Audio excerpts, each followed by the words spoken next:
जगत का तो सिद्धांत है। आप देखिए, जब श्री हरिराम व्यास जी आए तो श्री महाप्रभु से शास्त्रार्थ करने आए थे, तर्क करने आए थे, प्रश्न करने आए थे, बड़े बड़े संशय लेकर, जिज्ञासाएं लेकर, कौतूहल लेकर व्यास जी आए। पर व्यास जी को एक भी प्रश्न पूछने की आवश्यकता नहीं पड़ी। व्यास जी ने शास्त्र से संबंधित कोई चर्चा नहीं की, कोई तर्क वितर्क वहां पर उपस्थित हुआ ही नहीं। क्योंकि मुझे ऐसे लगता है, जो आपके पूछने पर प्रश्न का उत्तर दे वो अध्यापक है, और जिसके सन्मुख जाकर प्रश्न पूछने की आवश्यकता ना पड़े वो गुरु है। जैसे सूर्य के सन्मुख जाके आपको प्रकाश की याचना नहीं करनी पड़ती, प्रकाश सूर्य का स्वरूप भी है और स्वभाव भी है। ठीक ऐसे ही गुरुजनों के सन्मुख जाकर जिज्ञासा का स्वतः निराकरण होता है, वहां पर प्रश्न पूछने की आवश्यकता नहीं है। व्यास जी ने कुछ पूछा नहीं, श्री महाप्रभु ने केवल एक वाक्य कहा कि व्यास जी बस उत्तर दीजिए, यह जो एक मन बहुत ठौर कर कहो कौन सुख पायो। व्यास जी के सब संशय दूर हो गए और व्यास जी गाने लगे, जब रसिकन कृपा करी तब पाए हरिवंश, जब हरिवंश कृपा करी मिटे व्यास के संश। इसलिए जब कोई मुझसे कहता है ना कि कुछ प्रश्न है, कुछ जानना है, तो या तो आपने ठीक से सुना नहीं, या आप ठीक से सुनते नहीं, आपको ठीक से सुनना आता नहीं। क्योंकि मेरा तो ऐसा बड़ा सुदृढ़ विश्वास है, और ये विश्वास सुदृढ़ इसलिए हुआ है क्योंकि प्रतिपल इसकी अनुभूति इसे और दृढ़ करती जा रही है कि यदि आपके जीवन में गुरु द्वारा प्रदत्त नाम की निष्ठा है तो प्रश्न का अस्तित्व ही संभव नहीं है। प्रश्न के मूल में क्या है? प्रश्न के मूल में श्रद्धा का अभाव है, तभी प्रश्न है, नहीं तो कोई प्रश्न नहीं है। तो श्री महाप्रभु ने तो सिद्धांत ही ये दिया है कि आप एक हैं। और कल यहीं पर व्यासपीठ ने विश्राम लिया था कि ये प्रेम का पथ है। सबसे पहले आपको क्या करेगा? मन क्रम वचन तुम्हारी आशा। ये आपकी बिखरी हुई चेतना को, ये आपके बिखरे हुए भावों को, ये आपकी बिखरी हुई ऊर्जा को समेट देगा। और भगवान ने भी कहीं अपने निकट आने का संकेत किया है तो यही किया है, सबके ममता ताग बटोरी मम पद मनहि बांध बर डोरी सबके ममता। श्री महाप्रभु जी ने संकेत किया कि यदि इस प्रकार से आप आ जाएं, इस प्रकार से यदि वृंदावन का सेवन कर लें, तो फिर वृंदावन की कृपा से क्या होगा? दर्पण के स्वच्छ होते ही, दर्पण के निर्मल होते ही बिंब प्रतिबिंबित होने लगता है, उसे प्रयास नहीं करना पड़ता। वृंदावन की रज की सेवन से, वृंदावन के सेवन से जैसे ही मन का दर्पण स्वच्छ हो जाएगा, निर्मल हो जाएगा, तो फिर वृंदावन का जो प्राण तत्व है, वृंदावन का जो प्रेम तत्व है, वृंदावन का जो नित्य स्वरूप है। देखिए, एक वृंदावन चर्म चक्षुओं से दिखता है, उसका प्रतिपल उसमें परिवर्तन हो रहा है। प्रतिपल जब हमने आना आरंभ किया तब वृंदावन कुछ और था, आज कुछ और हो गया, और कोई भी आश्चर्य नहीं होगा ये वृंदावन कल कुछ और हो जाएगा। जो सुख आज है, जो सुख की अनुभूति आज हो रही है, हो सकता है कल इसका अभाव हो जाए। हो सकता है ठाकुर जी की कृपा हो, कोई पुण्यात्मा ऐसा आए, कोई भाव सिद्ध ऐसा आए, वृंदावन पुनः अपना वही स्वरूप प्रकट कर दे। क्योंकि वृंदावन तो नित्य वस्तु है, अधिकारी के सन्मुख स्वतः प्रकट होता है, और जब अनधिकारी देखता है तो दूर जाता है, छिप जाता है। तो एक वृंदावन का ये स्थूल स्वरूप है, लेकिन इसी के साथ, कहीं और नहीं, बिल्कुल इसी के साथ वृंदावन का एक नित्य स्वरूप है, वृंदावन का एक सूक्ष्म स्वरूप है। उपासना किस लिए है? उपासना आपके सूक्ष्म स्वरूप से वृंदावन के सूक्ष्म स्वरूप का तादात्म्य हो जाए, इसीलिए उपासना है। स्थूलता का मार्जन करने के लिए उपासना है। और देखिए स्थूलता केवल शरीर में नहीं है, स्थूलता मन में भी है, बुद्धि में भी है, दृष्टि में भी है, विचार में भी है, संस्कार में भी है। जब श्री ठाकुर जी के सन्मुख जाकर और मन संसार की ओर जाए तो समझना अभी संस्कार में स्थूलता भरी पड़ी है, उसके मार्जन की आवश्यकता है। उसके लिए एक युक्ति बताते हैं संत लोग, गुरु पद रज मृदु मंजुल अंजन नयन अमीय दृग दोष विभंजन। उसके लिए उपासना है, उसके लिए ये पद्धति है। तो महाप्रभु कहते हैं कि यदि एक प्रकार से आप ऐसे आए, फिर वृंदावन का जो बिंब है वो आपके उर अंतर में प्रतिबिंबित होने लगेगा, क्योंकि वृंदावन में एक ही तत्व कार्य करता है, यही यहाँ का प्राण तत्व है, प्रेम तत्व है। राधा वल्लभ लाल वृंदावन का प्राण तत्व है, वो वृंदावन का वो स्पंदन है, वो कण कण में जो स्पंदन है वो उन्हीं से है, वो आप ही से है। मैं उस दिन गा रहा था ना, ये चमक की दमक फूलवन महक, सब कुछ सरकार तुम्हीं से, ओ चूमे सैया के चरण इठला के पवन, बगियन माँ बहार तुम्हीं से। श्री राधा वल्लभ लाल यहाँ का प्राण तत्व है, और जैसे ही आपका मन का दर्पण स्वच्छ होगा वो प्रतिबिंबित होने लगेगा, वो झलकने लगेगा। फिर कहीं वो दशा जो यहाँ के रसिकों ने इस तन इस जीवन में प्राप्त की, जीरन पट अति दीन लट और हिये सरस अनुराग और बिवस सघन बन में फिरे गावत जुगल सुहाग। जहां शीस फूल सिखी चंद्रिका सदा बसो मन मोर, और अरु जब चितवत लाडली पिए तन नैनन कोर। यहाँ पर एक बात निश्चित है कि राधा वल्लभ लाल की विमल ध्वजा फहरंत, भगवत धर्मों जीत के निज प्रेमा ठहरंत, निज प्रेमा ठहरंत नेम कछु परसत नाही, और अलक लड़े दो लाल मुदित हंस हंस लपटाही। हित ध्रुव ये रस मधुर सार को सार अगाधा, पर आवे तब ही कृपा करें वल्लभ राधा। अब अपने प्रयास से आना और है, उनकी कृपा प्रसाद पाके आना और है। तो वृंदावन की कृपा से वृंदावन का सेवन यदि आचार्य की आज्ञा अनुसार हो गया, फिर राधा वल्लभ लाल को हृदय ध्यान मुख नाम। और ये कहने का तात्पर्य ये है कि आप मन से वचन से कर्म से एक हो जाएंगे। जब श्री महाप्रभु ने कहा ना हृदय ध्यान मुख नाम, अभी तो क्या है, मुख में नाम भले ठाकुर जी का हो पर हृदय में संसार है, इसीलिए सुख की अनुभूति नहीं है, क्योंकि द्वंद्व में सदा भय था, भय है और भय रहेगा। मैंने तो इस 3 दिवसीय चर्चा का आरंभ ही यहीं से किया था कि दर्द दिलों के कम हो जाते, मैं और तुम गर हम हो जाते। ये मैं और तुम से हम होने की यात्रा है। हितोपासना किस लिए है? कि द्वंद्व मिट जाए, दुविधा मिट जाए। जहां प्रेम के खिलौना दो खेलत है प्रेम खेल, किसी विजातीय तत्व का जहां पर प्रवेश नहीं है। एक सहचरी के मन में जो भाव आ रहा है, समस्त सहचरियां उसी भाव से आह्लादित हो रही हैं, क्योंकि कोई दूसरा है ही नहीं, कोई द्वितीय वहां है नहीं। और क्षमा याचना पूर्वक मैं कह रहा हूं, पर कहना विवशता है कि यदि एक निष्पक्ष दृष्टि से विश्लेषण किया जाए तो हित के अतिरिक्त, इस विशुद्ध रसोपासना के अतिरिक्त कोई भी उपासना ऐसी समर्थ नहीं हुई जिसने भक्त और भगवान के बीच का द्वंद्व मिटा दिया हो पूर्ण रूपेण। भक्त भक्त रहा, भगवान भगवान रहे, कोई देने वाला रहा और कोई लेने वाला रहा।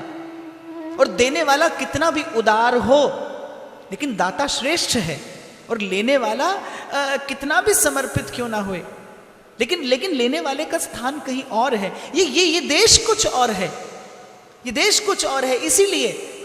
इसीलिए हम श्री चरणों की बलिहारी लेते हुए कहते हैं, जिन्होंने प्रणय को संवारा सजाया, उन्हीं व्यास नंदन की जय बोलते। प्रेम सबका श्रृंगार करता है। कल मैं निवेदन कर रहा था, प्रेम सौंदर्य का अन्वेषण नहीं करता, प्रेम सौंदर्य का सृजन करता है। प्रेम रूप को खोजता नहीं, रूप प्रेम को खोजता है। रूप प्रेम को खोजता है, रूप प्रेम का अन्वेषण करता है। तो प्रेम तो पहले था, लेकिन श्री महाप्रभु जी ने प्रेम का भी श्रृंगार किया है। द्वंद्व दूर हो गया, दुविधा दूर हो गई, आप एक हो गए। क्योंकि एक हुए बिना उस एक से मिला नहीं जा सकता। आप एक होंगे तो एक से मिलेंगे, और एक होने में ही सुख है। चाहे दर्शन वेदांत का हो, भक्ति का हो, या कुछ भी हो, कहीं अगर विश्राम है तो वो एक हो जाने में है। और प्रेम का सहज स्वभाव यही है, करत दोई ते एक। जैसे कर्म कुछ और करता है, धर्म कुछ और करता है, ज्ञान कुछ और करता है, भक्ति कुछ और करती है, पर प्रेम क्या करता है? प्रेम दो से एक करता है। प्रेम का यही गुण है, धर्म है, स्वरूप है, स्वभाव है, प्रताप है, प्रसाद है। प्रेम का यही दान है, और प्रेम द्वारा प्रदत्त यही श्रृंगार है कि करत दोई ते एक, द्वंद्व में भय है। भगवती श्रुति उद्घोषणा करती है, एको हम द्वितीयो नास्ति, दूसरा कोई नहीं है। क्योंकि दूसरे में भय है, दूसरे में चिंता है, दूसरा अर्थात रस में विरस हो गया। गोपियां श्री कृष्णमय हो गई थी। जब जब महाराज के लिए आह्वान किया श्री ठाकुर जी ने, तो कृष्णमय हो गई गोपियां।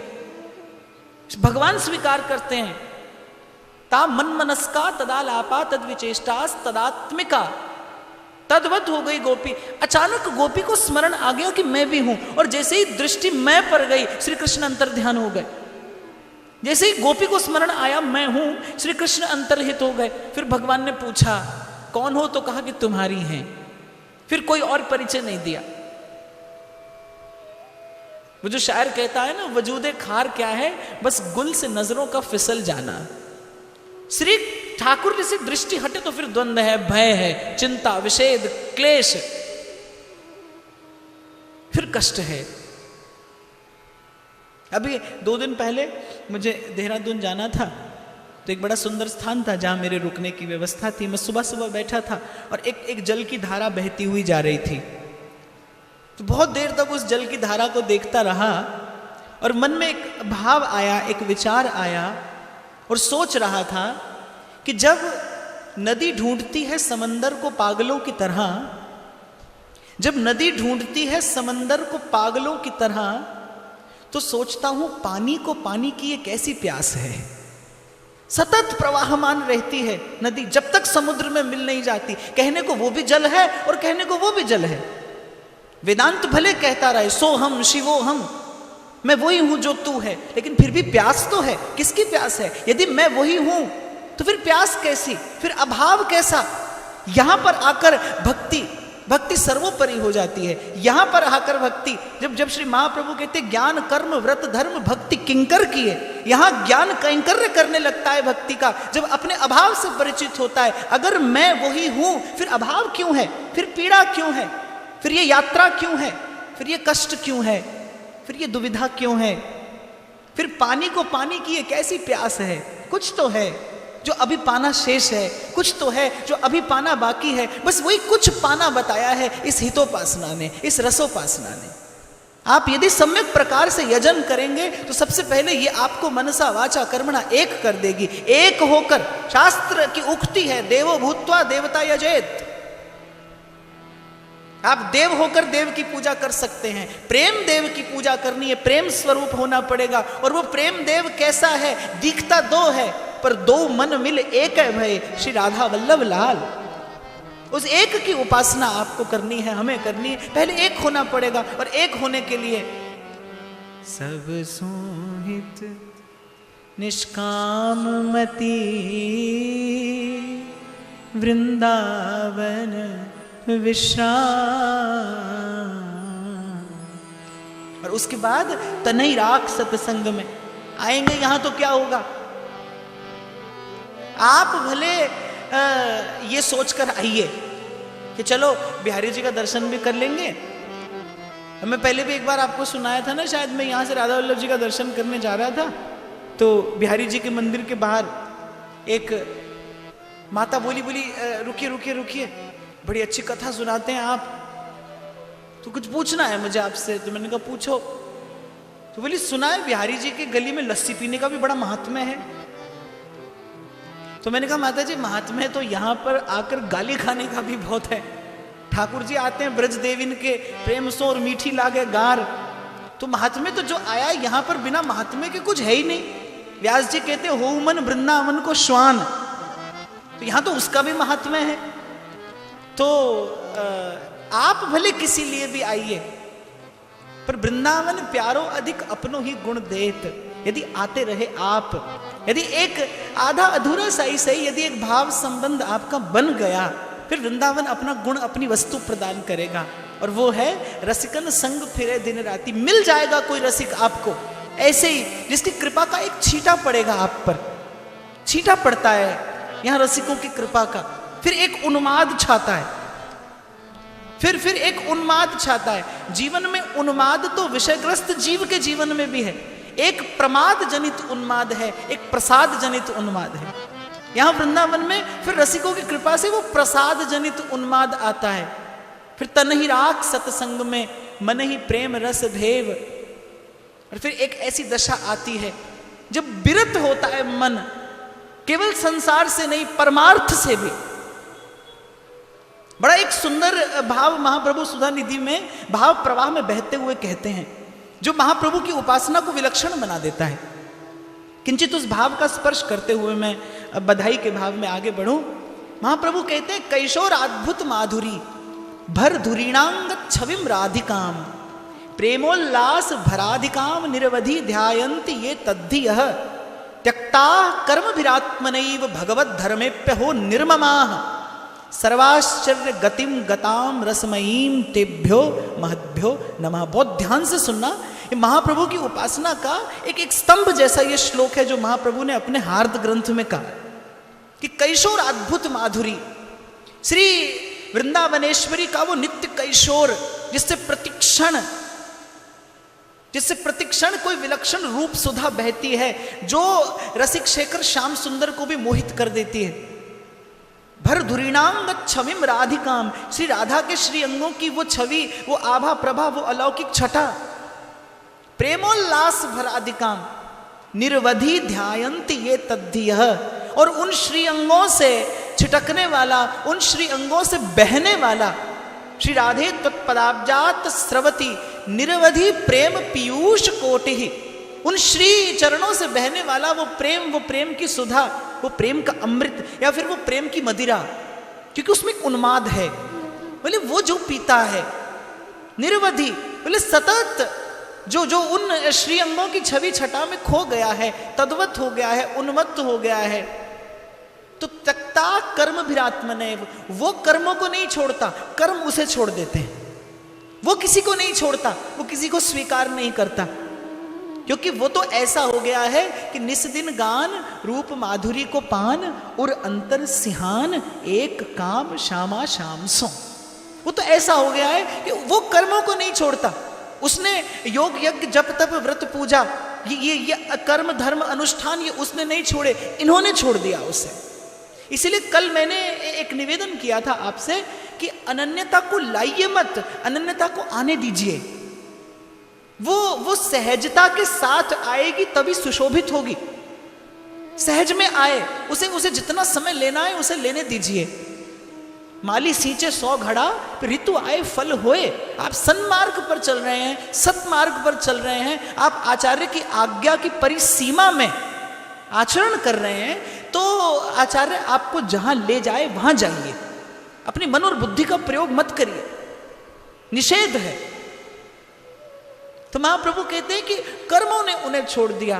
त्यक्ता कर्म विरात्मनैव और भगवत धर्मेप्य हो निर्ममाः। अरे यहां तो कोई ऐसी दशा होती है कि भगवान की भक्ति, और भक्ति भी कैसी, नवदा भक्ति, जो श्रीमद् भागवत संकेत करती है। श्रवणम कीर्तनम विष्णु स्मरणम पाद सेवनम अर्चनम वंदनम दास्यम सख्यम आत्मनिवेदनम। कहीं वो भी उससे भी अरुचि सी होने लगती है। अच्छा, भक्ति से भी अरुचि होने लगती है, फिर आप यहां आए क्या करने हैं? तो महाप्रभु कह रहे यही आश्चर्य है। सर्वाश्चर्य गतिम गता रसमयीम तेभ्यो महद्भ्यो नमः। उनका मन तो डूब रहा है किसी ऐसे अद्भुत अलौकिक अनिर्वचनीय सर्वोपरि सर्वोत्कृष्ट आनंद में। परंतु तब राधिका पदरसे मनोमज्जतु। श्री वृंदावनेश्वरी नित्य किशोरी गौरी भोरी श्री राधिका के चारों चरणों की पाद पद्मों की उस छवि छटा में मन ऐसा उन्मत्त हो रहा है, मन मधुकर जैसा हो गया। मधुकर का एक नाम होता है मधुव्रत, जिसको जीवन में केवल मधु ग्रहण करने का ही व्रत है। और यहाँ के रसिकों का मन तो विचित्र मधुकर है कि वो केवल श्री प्रिया जी के चारों चरणों पर बैठकर ही रस ग्रहण करता है। हमारे यहाँ पर एक विद्या है जिसको धारण करके सेवा में जाते हैं, उसे कहते हैं अपरस। अपरस का अर्थ होता है कि किसी विजातीय का स्पर्श ना हो जाए। ये तो हुआ तन का अपरस, लेकिन एक मन का अपरस है। और मैं तो कहता हूं अपरस माने अपने ही रस में रहे, वो अपरस में है जो केवल अपने रस में रहे। ध्रुवदास जी कहते हैं ना, छाड़ रसिक रसिकनी जू के प्रेम विहार की बात और ठौर न जाने न मन चले, वासो रसिक कहिए। वो रसिक है जो अपरस में है, अपने रस में है। कहीं पर भी जाइए, कहीं पर भी रहिए, कहीं आइए, कहीं जाइए, अपने रस में रहिए, अपरस में रहिए। सुख चाहत हरिवंश हित। तो महाप्रभु अपने मन से कहते हैं कि जब विरत हो जाए मन सबसे, केवल संसार से नहीं परमार्थ से भी, परमार्थ व्यवहार बनो के ना बनो, अंजन है मम नैन सदा भगवत सनो। बस देहु दया कर दान न बिसरो केलिको, भगवत बलित तमाल बिलोको बेलिको। ध्रुवदास जी कहते हैं बसो इन नैनन में दिन रैन, न सो मन के जिते आही बिकारा। जांचत बात दिन रैन यही ध्रुव, देहु प्रिय रस प्रेम की धार। आप नित्य प्रति स्तुति करते हैं, ऐसी करो नवलाल रंगीले जो, चित्त ना कहूँ अवर ललचाए। जो सुख दुख लगे रहे देह सो, मिट जाई अरुलोक बढ़ा। संगत साधु वृंदावन कानन, तुव गुण गानन माझ बिहाई। छवि कंज चरण तिहारे बसों, देहु यह ध्रुव को ध्रुवता। कुछ ऐसी दशा। और कल जहाँ चर्चा ने विराम लिया था कि जब महाप्रभु जब साधक का चित्त और सब बातों से विरत होकर अपने इष्ट आराध्य के चारों चरणों में आकर एकाग्र हुआ है, उसे विश्राम मिला है, फिर एक लालसा मन में उपज रही है, सुख चाहत हरिवंश हित। मुझे बड़ी प्रिय है महाप्रभु की पंक्ति। अपने मन से कहते हैं, अरे मन सुख चाहता है ना, ये तेरे जन्मों के जो प्रयास हैं बस इसीलिए तो हैं, सुख चाहता है ना। सुख चाहत हरिवंश हित, तो कृष्ण कल्पतरु से, जो कृष्ण के लिए भी कल्पतरु हैं, जो कृष्ण की मनोवांछा पूर्ण करने वाली हैं, जो कृष्ण की कामना के ताप का शमन करने वाली हैं, बस उनके चारों चरणों को भज। और बस श्री वृंदावनेश्वरी के चरण कमलों तक जैसे ही गतिमति रति पहुंचे, तो महाप्रभु कहते यस्याः प्रेम घनाकृते पदनक जोत्सना भरस्नापित स्वांतानाम समुदेति कापि सरसा भक्ति चमत्कारिणी। जैसे ही प्रिया जी के चरणों का स्पर्श करेगा मन, तो चमत्कारिणी भक्ति उदीयमान होगी। और ये भक्ति चमत्कारिणी क्यों है, तो इसका उत्तर भोली सखी ने दिया था। आपको स्मरण हो तो उन पंक्तियों का मैं पुनः आपको स्मरण कराता हूं। इतनी बात कृपा कर दीजिए, इतनी बात कृपा कर दीजिए, इतनी बात कृपा कर दीजिए, इतनी बात कृपा कर दीजिए। मिलन चटपटी उर में जागे, मिलन चटपटी उर में जागे।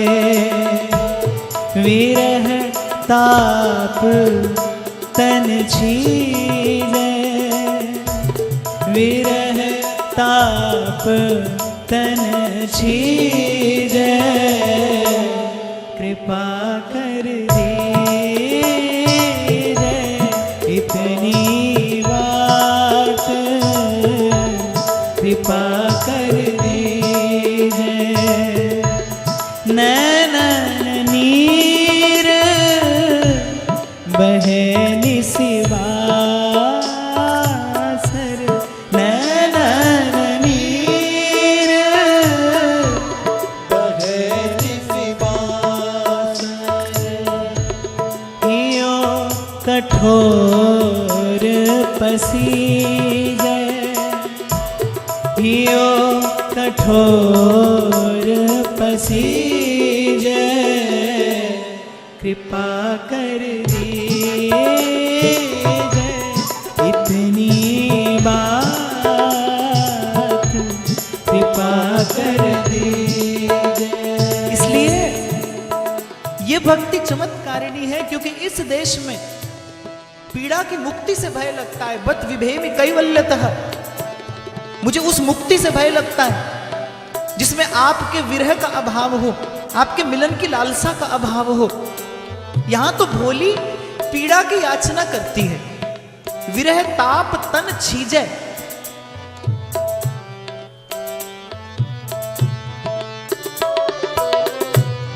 इतनी बात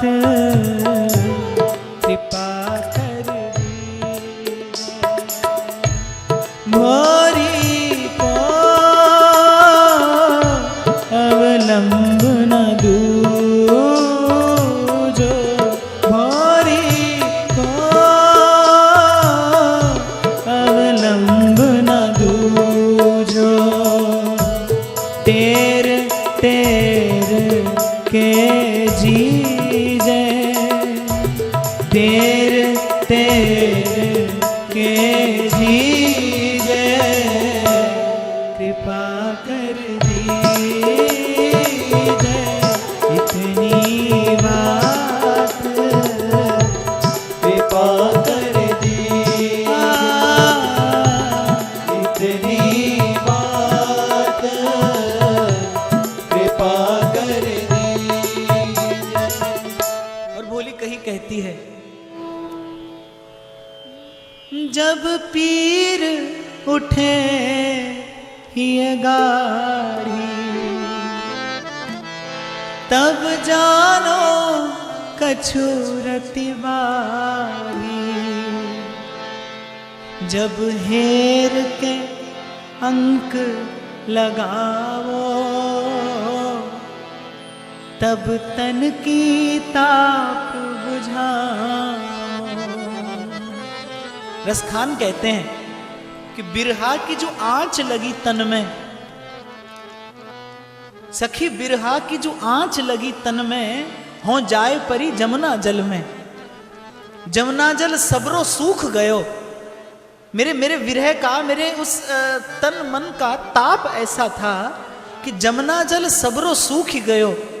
हो जाए परी धरती तल में, तहां रेत फटी और पाताल गई, तहां शेष जरो धरती तल में।